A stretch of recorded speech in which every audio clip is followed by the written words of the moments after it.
Hey there guys, so increasing the bench press, a lift that many of us have obviously tried to increase over time. For me, I've found there's a few different ways about going about it to get the job done, but I've found the most successful one is where you heavily prioritize just bench press only. So that means your squats and deadlifts need to take a little bit of a back seat. You still need to train your squats and your deads to an extent. Like, you want to be able to keep that movement pattern relatively fresh. You want to keep that skill more than anything, and you're trying to just maintain the amount of muscle mass and sort of general strength you have in the area.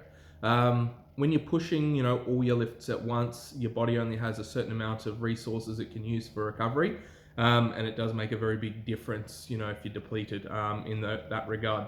A prime example would also be like, if you have a cold, you'll notice when you go to train, you're temporarily weaker. Everything's much harder. It's just because your body's trying to basically fight off the cold and get you better.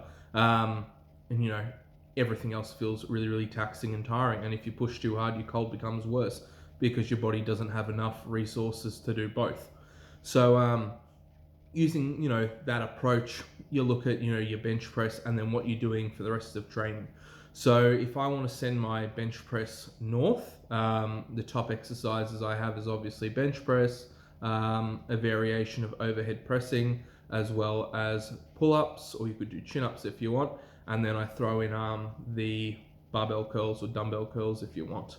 I typically don't put any direct tricep work in, and the reason is because when I overhead press, because that's my main assistant movement, I only bring the bar down to my chin, and I find doing it this way, it taxes my shoulders and triceps really thoroughly. My triceps get a very good workout, and the weight I can therefore use is more as a result as well. It also mimics the top end of my bench press quite well.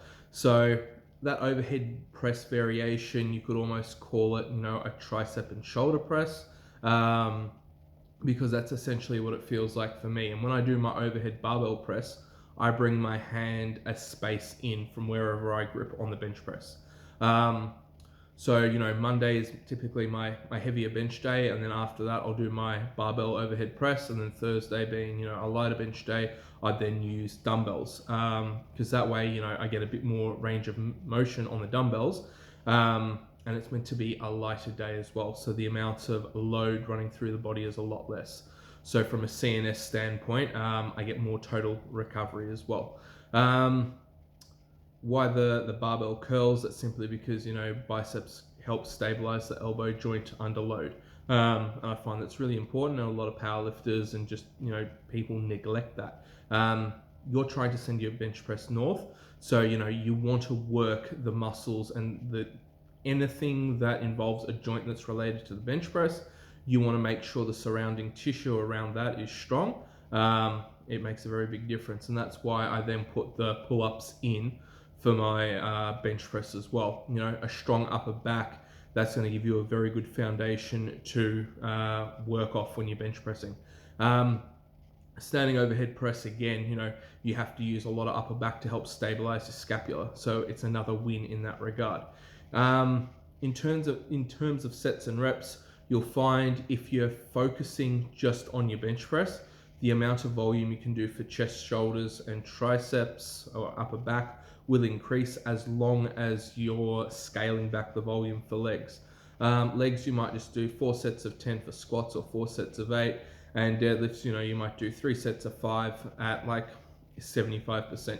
You're just trying to maintain the muscle mass you have. It's also a good way of then, deloading as well, give your body a little bit of a break, but still work towards other goals. I've found, as I said, like doing all 3 lifts at once, it doesn't work very well for me anymore. In the beginning stages of lifting, doing everything at once for the earlier years works really, really well, because you're trying to learn your movement patterns. You're trying to, get better at the actual movement, so your technique and skill within that movement. So a lot of it comes down to your CNS, just learning motor patterns and getting more efficient. Later on, your body becomes quite efficient, and then it becomes more about managing, the overall tax on your body.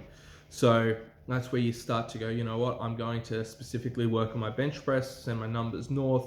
Once my bench press is there, I'm just going to hold it there, and then I'm going to bring my squats up. Typically you'll see in the off season, I just do a lot of front squats because, I get to deload. I'm still, doing a variation of the squat. Again, I've been in the sport a long time, so I'm not going to forget how to do, traditional back squats by any means. And same true with the deadlift. So, that's sort of my philosophy and my take on it. The other reason why you'd also want to keep squats still in the program, just on the lighter side, is, training legs is great for stimulating, other hormones in your body, and that's going to lead to overall success as well. And, you do want a balanced physique. If you cut squats out entirely, it really doesn't work, that well. I mean, sure, you're going to have a bit more recovery, but long term, in terms of being a very strong individual, you want a strong base throughout the whole of your body, and you may as well, just squat, even if it's light, just keep that in there. And same with deadlifts.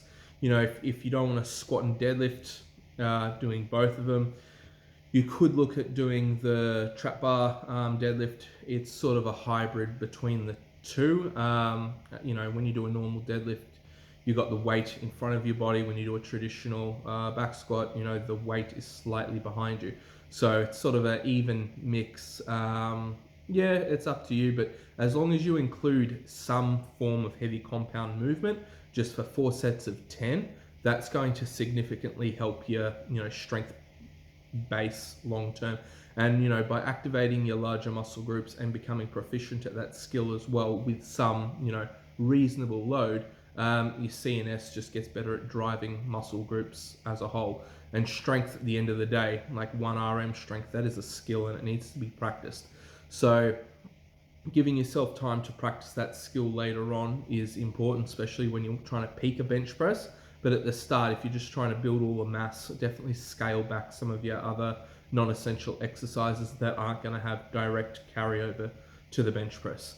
In terms of ratio, some people like a 1-to-1 ratio of push and pull for upper body. For me, I try and do 4 sets of 10 for, say, or we'll use 4 sets of 10, but normally it's 4 sets of bench press, then 4 sets of overhead press, and then 4 sets of pull-ups.